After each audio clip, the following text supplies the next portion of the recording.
বন্ধুকে সুমনার ব্লগে অনেক অনেক স্বাগত জানিয়ে আজকের ভিডিওটি শুরু করছি। কাছে এবং দূরে যে যেখান থেকে আমার এই ভিডিওটি দেখছো, আশা করছি সবাই সুস্থ আছো এবং ভালো আছো। ঈশ্বরের আশীর্বাদে আমরাও ভালো আছি। আমার অনেক বন্ধু আমাকে 16 সোমবার ব্রত নিয়ে অনেক দিন ধরে অনেক প্রশ্ন করেছো, তাই ভাবলাম এই 16 সোমবার নিয়ে একটি ভিডিও তোমাদের জন্য করা দরকার।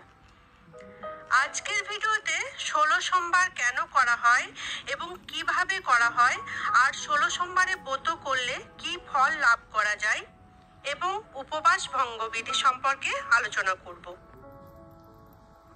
বন্ধুরা, এই 16 সোমবার ব্রত মূলত শ্রাবণ বা কার্তিক বা ফাল্গুন মাসের প্রথম সোমবার থেকে শুরু করে পরপর 16টি সোমবার পর্যন্ত পালন করা হয়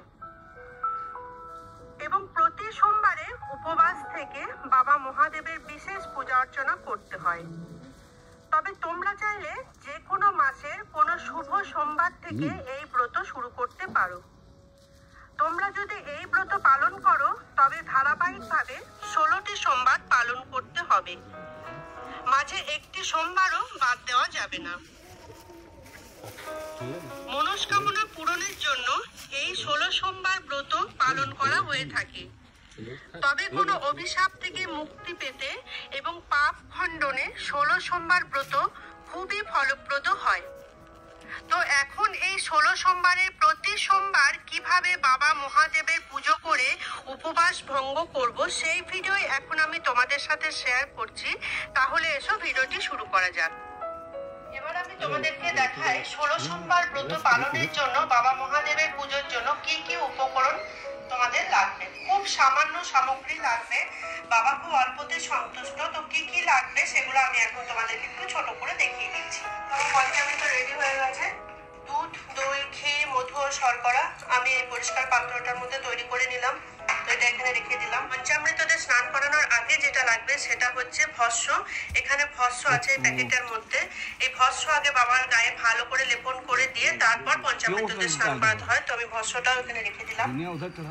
আর এখানে আছে চন্দন, চন্দনটা আমি রেখে দিলাম। এগুলো আমি বেনারস থেকে নিয়ে এসেছি। আমার এমনিতেও শ্বেত চন্দন আছে। শ্বেত চন্দন বাবা মহাদেবের খুব প্রিয়। তোমাদের কাছে এই ধরনের চন্দন না থাকলে তোমরা শ্বেত চন্দন ভালো করে বাড়িতে বেটে নিয়ে একটা পাত্রের মধ্যে নিয়ে গিয়ে তারপর বাবাকে মাখাতে পারো। সিদ্ধি আছে, তো বাবার যে স্নানের জলটা আমি রেডি করবো তাতে আমি সিদ্ধি দেব। আর আছে অগরু, আর এখানে দেখো আছে পঞ্চশস্য। আর বাবার মাথায় জল ঢালার পর চাল অর্ঘ্য একটু দিতেই হয়। তো আমি এখানে চাল নিয়ে নিয়েছি, আতপ চাল। যেন প্রত্যেকটা চাল অখণ্ড হয়, একদম যেন ভাঙা না থাকে, একটু বেছে নিতে হবে চালটা। আর একটা পৈতে নিবেদন করতে হয় বাবাকে। ফুলের মালা লাগবে, আকন্দ ফুলের মালা আমি নিয়ে নিলাম। আর এছাড়া বাবার প্রিয় ফুলের মধ্যে কলকে ফুল একটা। তো আমি এখানে কলকে ফুলও আজকে জোগাড় করতে পেরেছি, তো কলকে ফুলটাও আমি নিলাম। আর যেটা ছাড়া বাবার পুজো তো একেবারেই অসম্পূর্ণ, সেটা হচ্ছে বেলপাতা। তো আমি এখানে 11টি বেলপাতা রেখেছি। তোমরা আজকের দিনে 11টি অথবা 21টি বেলপাতা বাবার মাথায় চড়াবে। তো আমি এখানে 11টি বেলপাতা রেখেছি।